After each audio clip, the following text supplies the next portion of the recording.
the world was finally beginning to heal. After years of pain, war, and loss, it felt like people could finally breathe again. Streets that once echoed with fear now carried the laughter of children. The hospitals that were once overflowing with the wounded now held more hope than suffering. Around the globe, people had started to believe that maybe, just maybe, the worst was behind them. Doctors, nurses, volunteers, and relief workers were the silent heroes of this new era. They didn't wear medals or stand on stages. They worked in small clinics, refugee camps, and destroyed villages, bringing comfort to strangers. They were the reason why humanity still believed in kindness.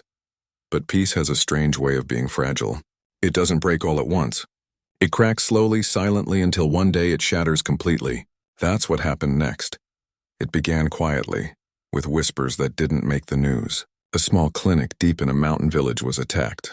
The local nurse disappeared, and no one came to help because communication lines were cut. People assumed it was a robbery, nothing more. But then another clinic burned down. Then another. Aid trucks began to vanish. At first, the world thought it was coincidence, just random acts in unstable regions. But soon the pattern became clear. Someone was deliberately targeting those who were trying to heal. Doctors without weapons. Volunteers with food and medicine. Nurses with bandages and hope. They became the hunted. It didn't matter where they were. The attacks came in deserts, mountains, forests, and cities. No place was safe anymore. The world watched in disbelief as footage began to surface. Ambulances destroyed, hospitals reduced to ashes. Volunteers missing after setting out to deliver supplies. No one claimed responsibility, which made it even more terrifying. It wasn't a declared war, just a silent storm swallowing the healers of Earth. In one tragic incident, a convoy of volunteer doctors was on its way to deliver medical supplies to a refugee camp. The road was quiet, the sky clear, and the team was tired but smiling. They believed they were doing something good. They didn't know they were driving straight into an ambush. Hours later, when the signal from their GPS stopped, search teams went looking. All they found was a trail of smoke and silence. When their final radio message was recovered, it broke millions of hearts. One of the doctor's voices could be heard saying softly, "We are not soldiers. We came to heal." That line became the cry of a grieving planet. It spread like wildfire across social media, news outlets, and streets. Protests began. People demanded answers. Who was targeting the people who only wanted to save lives? But answers didn't come. Governments issued statements of sorrow but did little else. Investigations started but led nowhere. Those responsible were always one step ahead. It almost felt like the world was losing not just its healers but its humanity. As months passed, fear began to grow. Doctors started refusing to travel to dangerous areas. Volunteers resigned.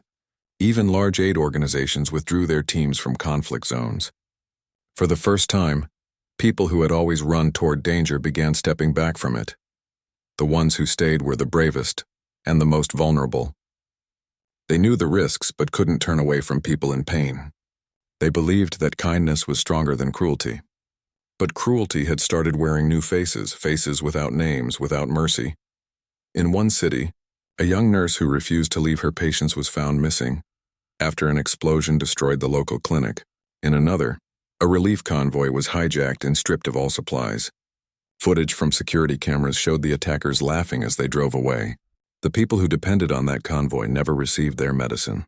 Every story carried the same heartbreak. Every story carried the same message. Someone wanted to break humanity's spirit by destroying its healers. And for a while, it worked. The world became quieter. Not peaceful, just silent. The kind of silence that comes from fear. Then something began to change. Behind closed doors, people started talking. Not politicians, but those who had lost someone. A group of ex-military medics, rescue officers, and intelligence specialists began connecting. They had no agenda, no government orders. They only had one question burning inside them. Who is doing this and why? They gathered what they could. Fragments of information, patterns in timing, financial trails leading to offshore accounts. Bit by bit, a picture started to form. Someone was indeed orchestrating it, an organized network profiting from chaos, manipulating wars, and removing anyone who tried to bring order or healing. When that truth came out in whispers, the people who found it didn't call a press conference. They didn't post online. They knew that justice through speeches wouldn't work this time, so they made a decision that would change everything. If someone was hunting Earth's healers, then someone needed to hunt the hunters. They didn't want revenge. They wanted balance. They wanted to make sure no one would ever dare to harm those who stood between life and death for others. The group remained invisible. They didn't wear uniforms. They didn't carry banners. They were the kind of people who walked past you in an airport, sat quietly in cafes, and never looked back. But when they moved, entire networks crumbled overnight. The people didn't know who they were, not yet. But the ones responsible for the attacks would soon learn their name. They called themselves the Reapers. But before that name would echo in secret halls, before the fear of their shadow would spread, the world still sat in darkness. The attacks continued for several more weeks, each one more brutal than the last. Hospitals that were meant to be safe zones turned into battlefields. Humanitarian workers started disguising themselves as civilians to survive. The white flags that once meant safety now meant target. News channels broadcasted debates, leaders made promises. But on the ground, nothing changed. The people began to lose faith not only in their governments but in humanity itself. And yet, even in that despair, there were still some who refused to give up. A doctor in a ruined city reopened a small clinic with nothing but candles and courage. A group of volunteers walked through burned streets carrying bags of medicine, whispering prayers for protection. They didn't know that someone, somewhere, was already preparing to protect them, because the world had finally reached its breaking point. And when humanity reaches its breaking point, something powerful happens. The quiet ones rise. The forgotten ones return. The ones who once swore never to fight again pick up their strength not to kill, but to protect. That moment was coming. The storm that began with the loss of healers was about to awaken the ones who would never let such loss happen again. They didn't wear white coats. They didn't carry stretchers. They didn't heal with medicine. But they carried the same fire, the same belief that life was worth saving. The world didn't know it yet, but the balance was about to shift. The Reapers were coming, and when they arrived, the world would finally understand that protecting life doesn't always come with kindness. Sometimes it comes with silence, shadows, and unshakable resolve. For now, though, the planet remained still. People mourned. Cities lit candles for the fallen healers. Families of doctors, nurses, and volunteers held pictures close to their hearts. No one saw what was coming next. But soon, the same message that once echoed with sadness, "We are not soldiers. We came to heal," would transform into something new. It would become a promise whispered across the earth. You targeted those who heal. Now we send those who protect them. The first light of that new dawn hadn't risen yet, but it was on the horizon, and it carried a name the enemies of humanity would never forget. The Reapers. The world had grown quieter, but not in a peaceful way. It was the kind of silence that comes after something terrible happens, when people are too afraid to even talk about it. Every hospital, every aid center, every volunteer base felt that silence. People didn't smile as much anymore. They didn't laugh in the hallways or sing while working long shifts. Everyone moved like ghosts, working in fear but pretending everything was fine. The truth was, nothing was fine. Every week brought new heartbreak. Somewhere, a small team of doctors would vanish on their way to a village. Somewhere else, an ambulance would stop responding to calls. At first, people tried to keep hope alive by saying it was bad luck or maybe a mistake. But after months of this, no one could deny the truth anymore. Someone was hunting Earth's healers. The people who risked their lives for others were being punished for their kindness. News channels called it a tragedy beyond understanding. Talk shows debated who might be behind it, but no one really knew. It wasn't one country, one group, or one reason. It was something bigger and darker, a web of people who didn't want the world to heal. Some said it was because war made money. Others said it was because helping the weak made the powerful nervous. Whatever the reason, it didn't change the pain. In 1 month alone, 12 medical camps were destroyed across different continents. None of them had weapons. None of them were in war zones. They were just doing what they had always done, helping people. When the reports came out, the world didn't just feel sad, it felt helpless. There were protests, of course. People marched holding pictures of lost doctors and nurses. They lit candles in the streets. But candles couldn't bring anyone back. In a small city by the sea, an old hospital stood with cracked walls and broken windows. It had survived earthquakes, floods, even wars, but now it stood empty. The staff had left after the last attack nearby. Only one old doctor remained, refusing to abandon his patients. "If I leave," he said, "who will help the children?" His words reached millions online. People called him a hero. A week later, the hospital was found destroyed. That was the moment the world broke. It wasn't just grief anymore, it was fury. People were tired of watching the good ones fall. They were tired of promises and empty speeches. Governments called meetings, held press conferences, and said the usual words: "We condemn this. We will investigate. We must stand together." But everyone knew it meant nothing. The killers were never caught. The attacks never stopped. Across the world, ordinary people began to lose faith, not just in leaders, but in humanity itself. If those who healed could not be protected, then what hope was left? In one video that went viral, a nurse spoke to a camera, tears in her eyes. "We save everyone," she said. "No matter who they are. We never ask which side they're on. We only ask, where does it hurt? And for that, we are hunted." Her voice trembled as she added, "Maybe kindness is becoming too dangerous." That line stayed with people. Maybe kindness is becoming too dangerous. The world repeated it again and again like a warning. But somewhere, hidden from cameras and microphones, a different kind of conversation was happening. It was quiet, but it carried power. The people sitting in that dark room were not politicians or generals. They were those who had seen too much, lost too much, and refused to lose any more. Some had once been soldiers, some field medics, some peacekeepers, and some intelligence officers. They were from different countries, spoke different languages, and had different pasts. But they shared one thing. They all had lost someone who tried to heal. One man had watched his best friend, a volunteer medic, die saving children during a bombing. Another had seen her father, a surgeon, vanish while on a medical mission. None of them wanted revenge. What they wanted was protection for those who still believed in healing the world. They didn't trust governments anymore. They didn't believe in politics. They believed only in action. So they started gathering information on their own. They followed the money, the weapons, the transport routes. They watched news patterns, intercepted messages, and began to connect dots that no one else had dared to look at.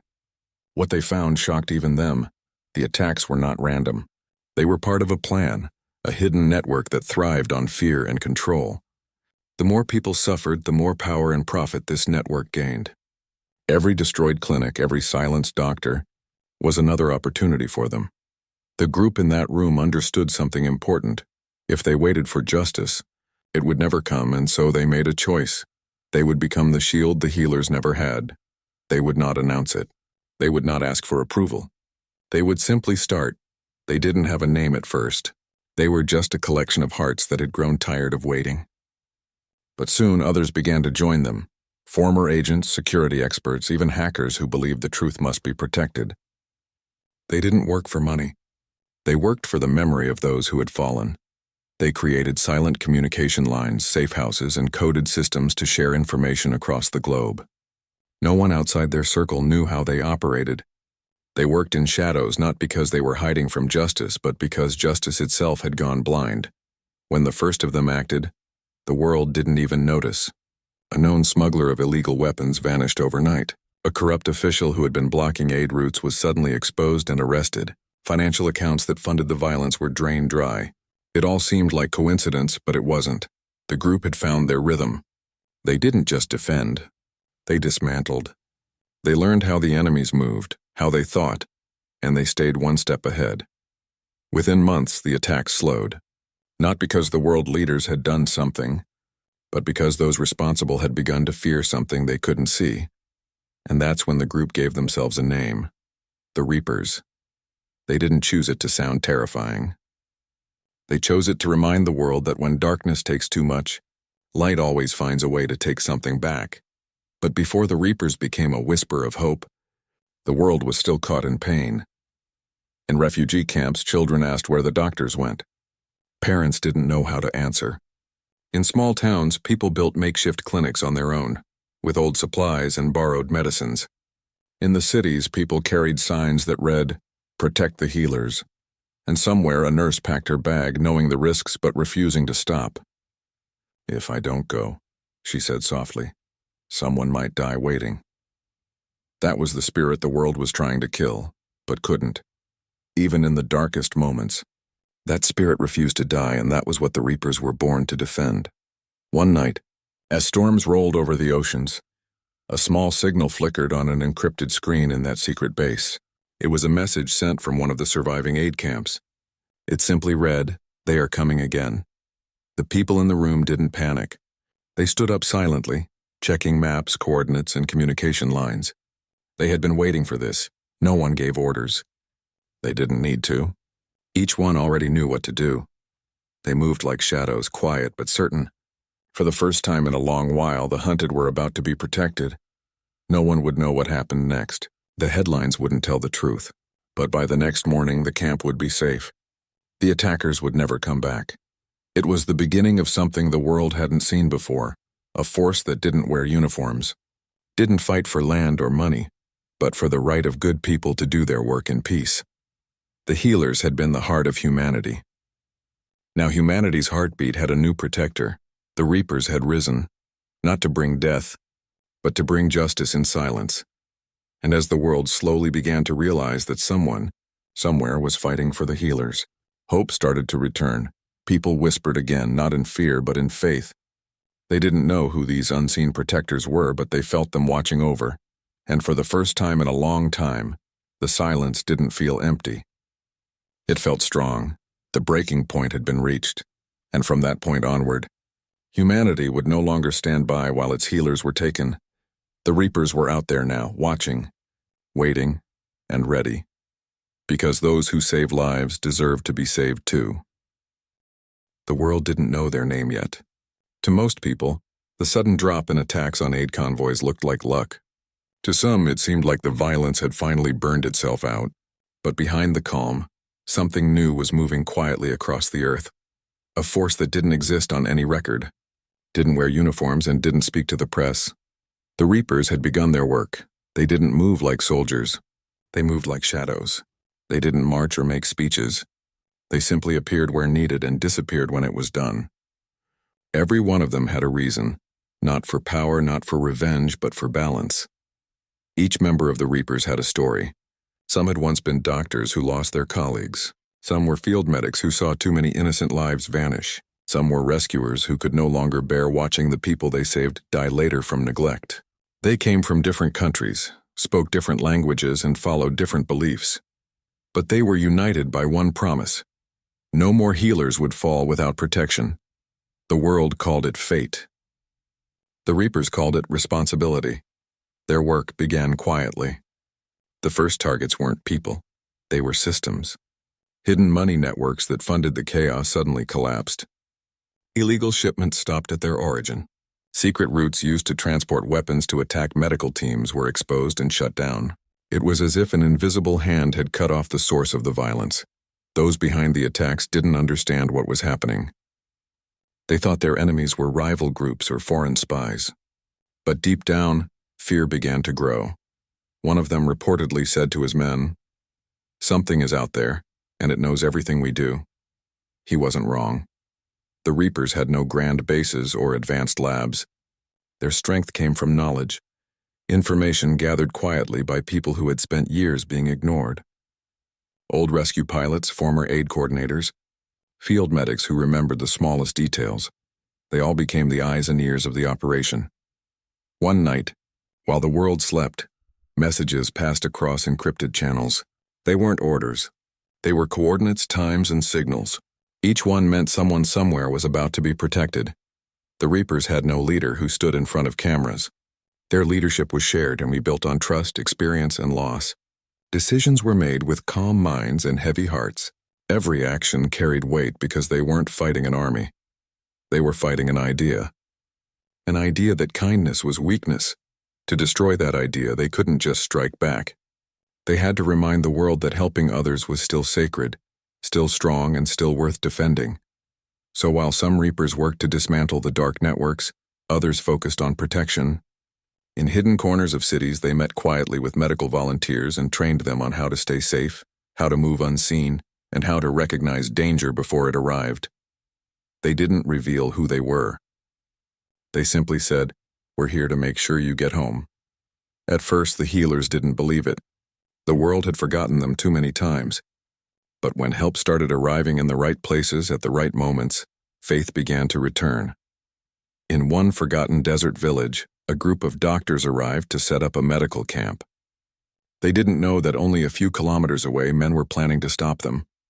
But that night, as they drove toward the site, they found a new path already cleared, guarded quietly by locals who said, "We were told to help you." The doctors never knew who gave the message. They only knew they reached safely. Small miracles like that began to happen everywhere. Aid trucks that used to disappear now reached their destinations. Volunteers who once traveled in fear started to believe someone was watching over them. The media had no story to tell. No one claimed responsibility for the protection. But deep online in whispered circles, a phrase started to appear. "The Reapers are watching." No one knew who started it. Some thought it was a rumor. Others thought it was a warning. But to those who harmed the healers, it became something else. A reason to stop. Within months, many of the groups that had once targeted medical teams began to fall apart. They couldn't trust one another anymore. Their funding vanished, their routes were blocked, and their secrets no longer felt safe. And the Reapers watched, silently ensuring that no new threat rose in their place. But while the world began to breathe again, inside the Reaper network the air was heavy. The work wasn't easy. It came with sacrifices that few would ever know. Many of them hadn't seen their families in years. Some lived under new identities. Others moved constantly, never staying in one place for too long. They didn't complain. They didn't ask for recognition. They understood that protecting others meant giving up their own peace. In one hidden safe house, a small group sat around a flickering light, studying maps. On one wall, photos of lost doctors and nurses were pinned with quiet care. No one spoke for a long time. Then one of them finally said, "We can't save everyone." Another answered softly, "No, but we can make sure the ones who try to save others get a chance." That was the heart of it. The reason the Reapers existed. Their missions weren't loud or dramatic. They weren't seen on screens or in reports, but their presence could be felt. In the calm that returned to once chaotic regions, in the children who laughed again because the clinic reopened, in the doctors who dared to stay. Slowly, the world started to rebuild its trust in humanity, and though no one could see the faces behind it, the Reapers were always there, invisible threads holding the fragile piece together. Still, deep down, they knew the world was unpredictable. Evil had a way of returning in new forms. For every darkness that faded, another could rise again. So they kept preparing, always ready for the next wave. One evening, a quiet message appeared on their encrypted network. It came from a small aid station far from any city. The message said, "We are safe now. Whoever you are, thank you." That simple line was enough to bring tears to eyes that had forgotten how to cry. For the Reapers, that was their reward. Not money, not fame, not medals. Just knowing that someone somewhere could live, heal, and hope again because of what they did. But not everyone believed peace would last. Far away, in the dark corners of the world, a few who had once profited from pain began to rebuild. They whispered that the Reapers wouldn't last forever, that the world's attention would shift again. They thought kindness could be crushed if given enough time. The Reapers knew about them too. They always did, and though they hoped never to fight again, they stayed vigilant. Because for them, the battle wasn't about revenge. It was about protecting the light that keeps humanity alive. Each member carried memories that never left them. The faces of those they couldn't save. The last messages of those who begged for help. The weight of promises they still hadn't fulfilled, but they also carried something stronger. Purpose. In one quiet moment, as dawn broke over a distant city, a Reaper stood watching from a rooftop. Below, the streets began to fill with people. Among them, nurses hurried to clinics, children carried school bags, and volunteers distributed food. Life was moving again, and it was beautiful. He smiled faintly, knowing no one would ever know what it took to make that moment possible. And that was fine. True heroes never need to be seen. They only need to keep doing what's right even when no one is watching. That was what the Reapers believed. That was why they existed. As the sun rose higher, casting light over a world that was slowly healing, the Reapers prepared for another day in the shadows. Because peace, they knew, was not the absence of danger. It was the presence of protectors who refused to let evil win. And even though the world might never know their names, their actions would be written silently and every heartbeat saved, every life protected, and every healer who could keep doing their work without fear. The Reapers had risen not to be remembered, but to make sure others could live without needing to remember fear. Their mission wasn't finished. It had only just begun. The Reapers had been silent for months, but silence didn't mean rest. It meant preparation. Every small movement, every quiet message, every signal passing through their encrypted network was a part of something larger, something that was about to begin. The world above them still believed that peace had returned. People were rebuilding. Hospitals in war-torn areas reopened. Volunteers returned to their work with new courage. They didn't know that their safety wasn't luck. It was because of the shadows that moved unseen, watching, waiting, ready to protect them. But the Reapers knew something the world didn't. The ones responsible for targeting the healers had not vanished. They had simply gone deeper underground, waiting for the right time to strike again. And now the signs of that return were beginning to appear. It started with whispers. Reports of strange movements near aid routes, missing supplies, and unknown funding transfers. It wasn't chaos yet, but the kind of quiet before a storm. The kind the Reapers had learned to recognize too well.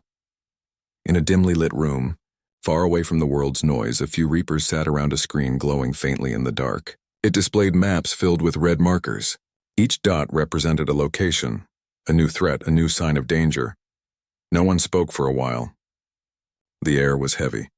Then one of them finally said softly, "It's starting again." That was all it took. The message spread silently through the network. Every Reaper knew what it meant. The hunt had begun. But this time they weren't defending. They were going to the source. They didn't believe in revenge, but they did believe in ending what others had started. They had watched too many innocent lives fade, too many doctors fall trying to save others. They were done waiting. The Reapers moved fast. They didn't operate as a single group. They worked like pieces of one mind spread across the world. In one country, someone traced the flow of illegal money used to fund attacks. In another, someone quietly gathered evidence about shipments moving under fake humanitarian names. Every piece of information, every small clue was sent back to one central point, a hidden base that existed without name or location. It was here that their strategy took shape. Their goal wasn't destruction, it was exposure. They wanted the truth to come out in a way that no one could deny, a way that forced the world to open its eyes. They began with those at the top, the people who hid behind politics, power, and greed, pretending to support peace while secretly feeding on chaos. One by one, their lies started to crumble. Hidden documents surfaced, revealing secret deals and corruption. Entire systems began to shake, not from violence, but from truth. For every healer who had once been silenced, another piece of truth spoke out loud. Meanwhile, others in the Reaper network focused on protection. They continued to guard the medical convoys, to guide volunteers safely across dangerous areas. But they did it differently now. They no longer waited for attacks to happen. They stopped them before they could begin. Sometimes that meant arriving hours earlier at a site, removing traps, or changing routes. Sometimes it meant simply warning local people who would then protect the aid teams themselves. No one knew where the warnings came from, but everyone learned to trust them. And when people whispered, "The Reapers are near," they didn't feel fear anymore. They felt safe. The name that once carried mystery now carried hope. In small villages, people painted quiet symbols on clinic doors, not crosses or flags, but a simple pattern of 3 lines in a circle, the silent mark of the Reapers. It meant, "We are watched. We are protected." No one announced this symbol, but somehow it appeared everywhere, from the corners of refugee camps to hospital walls. It became a reminder that good people were never truly alone. Still, behind all the hope, the Reapers worked in shadows. They rarely slept, rarely spoke, and always moved on instinct. Every action had to be perfect. One mistake could expose everything, but they weren't machines. They were human, tired, scarred, and haunted by memories. Many had lost people they loved in the early days of the attacks. Every mission reminded them of faces they would never see again, and yet that pain kept them going. One night, a Reaper sat alone by a window, looking at the city lights below. It was peaceful. People walked freely, laughing, unaware of the danger that had once stalked their streets. He smiled faintly. This peace was what it was all for. He whispered softly to himself. They can live without fear because we chose to live without rest. Those were the kinds of thoughts the Reapers carried. Quiet, heavy but full of purpose. The next phase of their plan was riskier. To truly stop the network that hunted the healers, they had to uncover the final layer, the ones pulling the strings from the shadows. For weeks, they followed trails that led them through digital data, political speeches, fake charities, and hidden connections between powerful people. The deeper they went, the clearer it became. This wasn't just about greed. It was about control. The people behind the attacks wanted to decide where healing could exist and where it couldn't. That realization made the Reapers even more determined. When the evidence was ready, they didn't leak it to one source. They released it everywhere at once, through thousands of accounts, platforms, and independent channels. It was impossible to stop. Overnight, the truth spread like wildfire. People around the world woke up to headlines that changed everything. The ones responsible could no longer hide. Nations that had once stayed silent were forced to act. Investigations began. Arrests followed. The world started to realize something powerful. Kindness, when protected, was unstoppable. But the Reapers didn't celebrate. They knew this victory didn't belong to them. It belonged to the doctors who had refused to quit, to the nurses who stayed when everyone else left, to the volunteers who kept believing in humanity, even when humanity had disappointed them. For the Reapers, it was never about glory. It was about restoring balance. Yet even after their success, they didn't step into the light. They stayed hidden. They knew darkness would return someday. It always does. And when it did, they would be ready again. Across the world, their silent work continued. A convoy in the middle of a desert received a message warning them of danger. They changed route and reached safely. A small clinic received unexpected funds to rebuild after years of struggling. No one knew where the money came from. A young doctor received a letter that simply said, "You are not alone." The Reapers didn't need to be seen. Their presence was enough. And as the world began to heal, they watched quietly from afar. They had no homes now, no medals or honors, but they had something far more meaningful: purpose. They had turned pain into protection, grief into guidance, loss into light. In many ways, they were like the healers themselves. Both groups saved lives, one with medicine, the other with resolve. Late one night, as rain fell softly outside an old building, a few Reapers gathered one last time. They had completed what they set out to do. The network that once hunted the healers was gone. The aid routes were safe again. For a long time, no one spoke. They just listened to the sound of rain. Then one of them said quietly, "What happens now?" Another replied, "We wait." For what? For the next time the world forgets how to protect those who save it. There was silence again, but it wasn't sadness this time. It was understanding. They knew their role was never meant to end. The world would always need people willing to stand between the good and the cruel. And so when the rain stopped, they didn't say goodbye.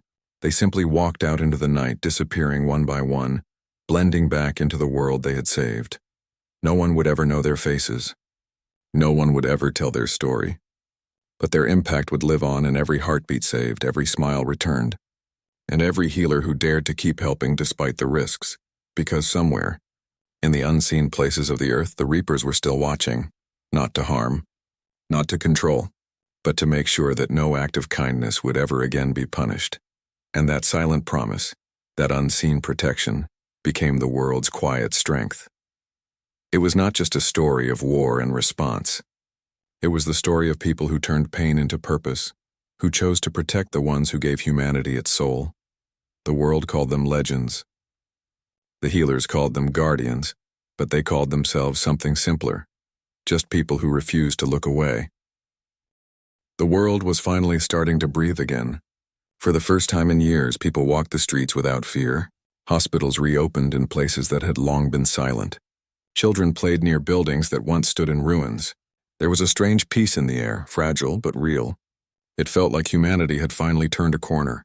But the Reapers knew peace never stayed forever. It was like glass, strong when whole, but one crack could shatter everything. They had seen too much to believe it was truly over. In small rooms across the world, they stayed alert, keeping watch without being seen. Their mission had changed. They were no longer chasing the monsters in the shadows. They were guarding the light that had finally begun to shine again. At first, their days were quiet. They monitored signals, intercepted strange transmissions, and listened to whispers from places no one else cared to notice. But underneath that calm, something started to stir again. Small, subtle, like the tremble of the ground before an earthquake. It began with a rumor. A medical aid team had gone missing on its way to deliver supplies. At first, people thought it was just a simple accident, maybe a storm or a wrong turn. But then another team disappeared. Then another. The Reapers immediately noticed the pattern. It wasn't random. Someone was testing them, testing how fast they could react, how far they would go. The Reapers moved fast. Within hours, every missing route was traced, every known ally contacted. They started searching through satellite images, digital trails, and fragments of communication. It didn't take long to confirm their worst fear. Someone new had picked up where the old threat left off. But this time, it wasn't the same kind of enemy.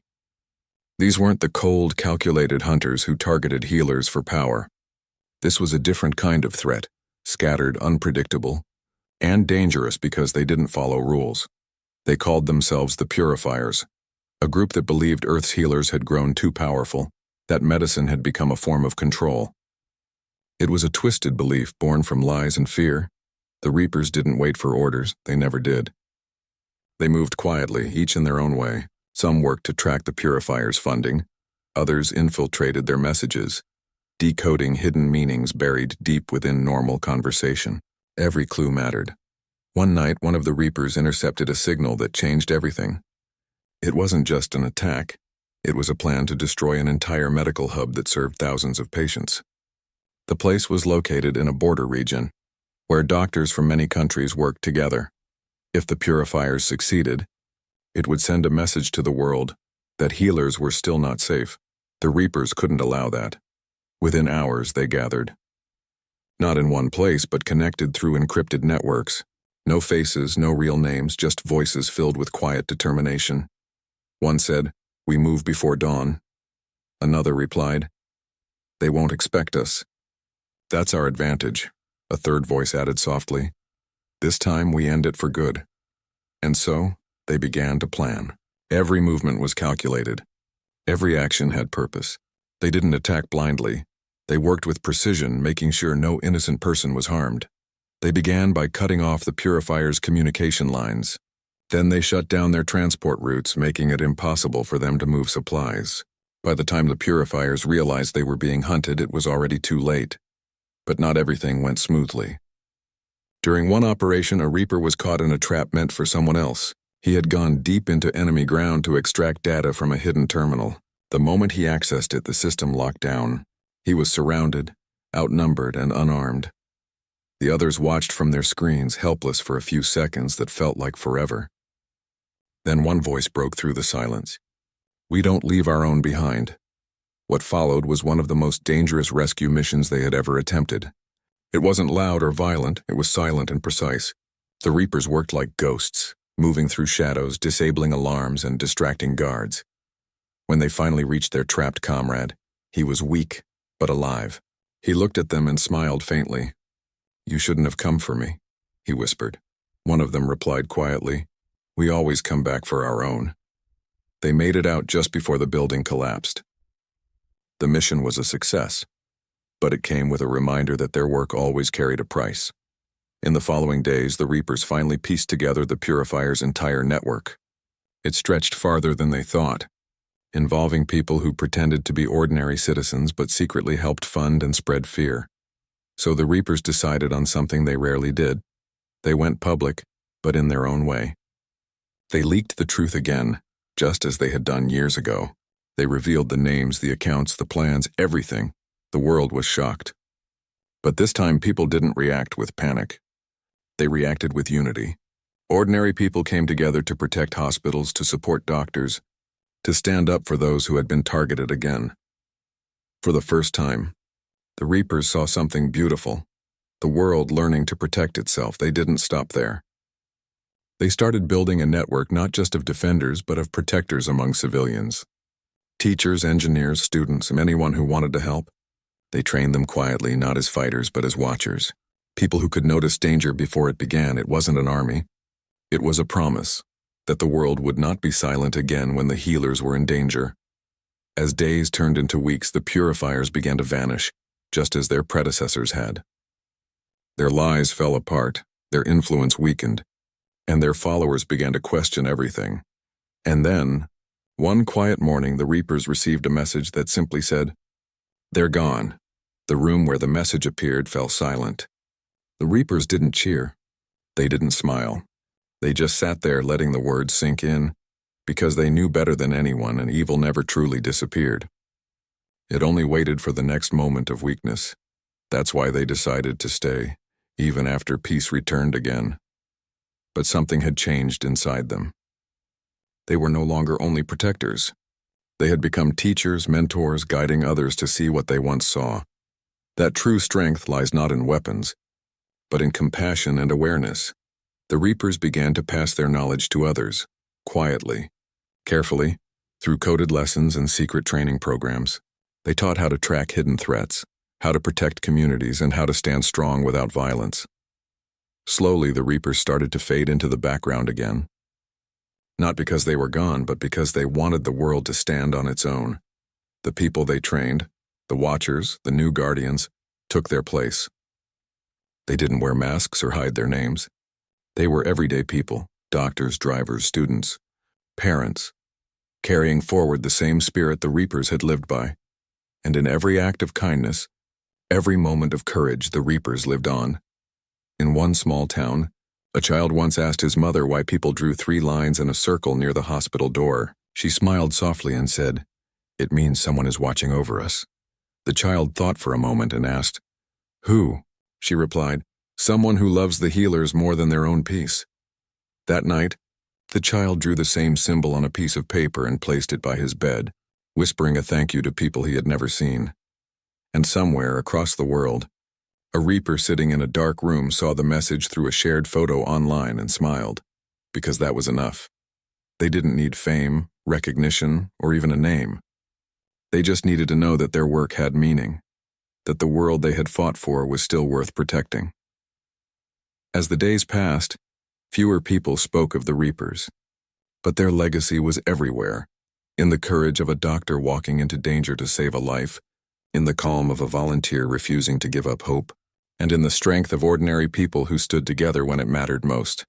The Reapers had started as shadows in a broken world, but they had become the quiet heartbeat of hope. Even as time moved on and new generations forgot their story, the mark of the Reapers remained, not on walls, but in hearts, because in every corner of the earth, there will always be someone who remembers that when the healers were hunted, the Reapers came not for glory, not for power, but for humanity itself. And as long as there are people who heal, there will always be someone watching over them, unseen but always there, ready to rise when the world forgets. The world may never see their faces again, but the promise they made still lives on. When they target those who heal, we rise to protect. We are the unseen. We are the Reapers. The world had changed again, slowly, silently, but deeply. Years had passed since the last mission, since the Reapers had vanished into the quiet corners of the earth.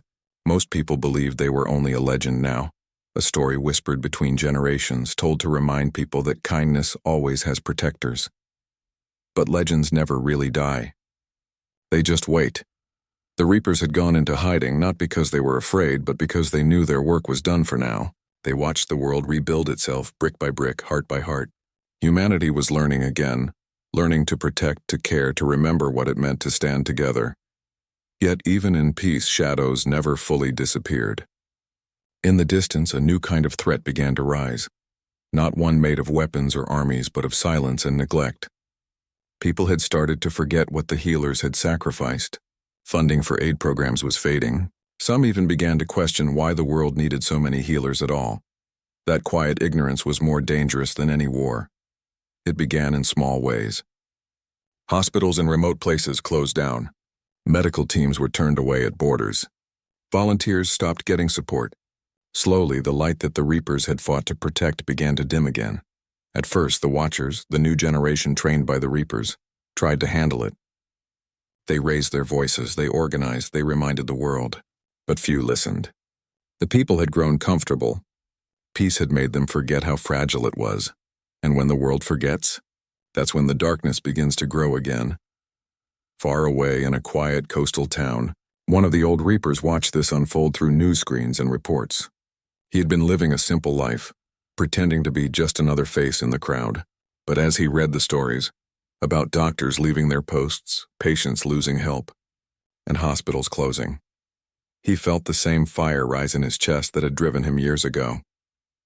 He knew what had to be done.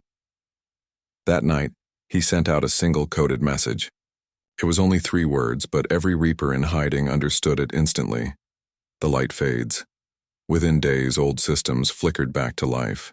Encrypted networks that had been quiet for years began to hum again. Across continents, old allies reconnected. People who once thought they had retired from the fight now found themselves drawn back in. The Reapers were coming together again, not to fight an enemy this time, but to reignite what humanity was starting to forget: compassion. Their approach was different now. The world didn't need rescuers. It needed reminders. So the Reapers started small. They began funding hospitals anonymously, reviving old projects under new names. They created programs to support young doctors, nurses, and medics. In the cities, they started something called the Silent Aid Network. No one knew who ran it, but it appeared everywhere. It helped struggling clinics, paid for medical supplies, and protected field workers in dangerous zones. It was a movement powered by unseen hand, the Reapers' hands. One by one, the lights that had dimmed began to shine again. In a small mountain region where disease had spread and doctors had fled, medicine started arriving again. No one knew who delivered it. In a broken city hospital, new equipment appeared overnight with a note that said, "Keep healing." The world began to whisper again about the Reapers, the silent protectors who returned whenever kindness was threatened. But this time, something unexpected happened. Ordinary people started to join in. They began helping quietly, doing small acts of care without expecting credit. Some left food for doctors working late hours. Others offered free rides for medical staff. It was as if humanity had caught the same spirit that once belonged only to the Reapers. Soon, the movement grew so large that it didn't need to hide anymore. People called it the Reaper Promise. It wasn't about fear or fighting, it was about remembering. Remembering that there were people who once risked everything to protect those who heal. The world had changed, not because of power or politics, but because of unity. Still, the original Reapers stayed in the background. They never revealed who they were. They watched quietly as the new generation carried forward the mission. For them, that was enough. One of the oldest Reapers, the same one who had sent out the first signal years ago, wrote a final message in his private log before deleting the system forever. It read, "Our work was never about revenge. It was about balance. We stood where kindness was falling. We guarded those who gave the world its soul. If the world remembers to protect its healers, we can finally rest." He pressed send, and with that, the network went dark, forever this time. But their story didn't end there.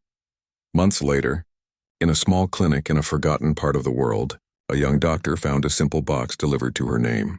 Inside it was a small metal emblem, 3 lines and a circle, the same mark that had once been drawn on clinic doors across the earth. There was a note attached. It said, "This is yours now. Protect the light." The young doctor didn't understand fully, but she felt the weight of the message. She pinned the emblem near the clinic entrance, and within weeks others began to notice. Patients, nurses, even strangers passing by stopped and smiled when they saw it. They didn't know what it meant, but they could feel it, a sense of safety, of strength. The mark began to spread again. It appeared on hospital walls, on volunteer vans, on small packages of medicine. It was no longer a symbol of fear or secrecy. It had become a symbol of hope. The Reaper's promise had evolved into something eternal. Everywhere that symbol appeared, people understood its silent message. When the world turns its back on kindness, someone will always rise to protect it, even if no one sees them, even if no one remembers their names, because goodness doesn't need to be loud to be powerful. Years later, people would tell stories about how once when the healers were hunted, a group of unseen protectors stood for them. Some believed it was just a tale. Some said it was real. But in every story there was one thing in common. When darkness came for those who brought light, the Reapers rose to defend them. And even now, in quiet moments, when a doctor saves a life in a dangerous place, or a volunteer walks through a storm to deliver help, some say they feel something, a presence. Like unseen eyes watching over them, they call it instinct. But maybe, just maybe, it's something more. Maybe the Reapers never truly left. Maybe they became part of the world itself, living through every act of courage, every act of healing, every moment someone chooses to protect life instead of destroy it. Because that was their true legacy. Not fear, not power, but faith. Faith that humanity, no matter how broken it becomes, can always find its way back to compassion. And so when the last of the old Reapers looked out across the world from his quiet home by the sea, he smiled. He knew his time had come to an end. The world didn't need him anymore, because it had learned to protect itself. The ocean waves rolled softly against the shore. The horizon glowed with a new dawn. He closed his eyes and whispered to the wind, "We were never heroes. We were just reminders." The world already had everything it needed. It just needed to remember. And with that he walked into the morning light, his shadow fading into the brightness of a new world. A world where kindness no longer needed guardians, because it had become its own strength. The Reapers had come from the dark, but they left behind light that would never fade. And as long as there were healers, as long as there were people who still believed in helping others, the spirit of the Reapers would live forever, unseen but never gone, because they weren't just protectors. They were the promise that no act of kindness would ever stand alone again.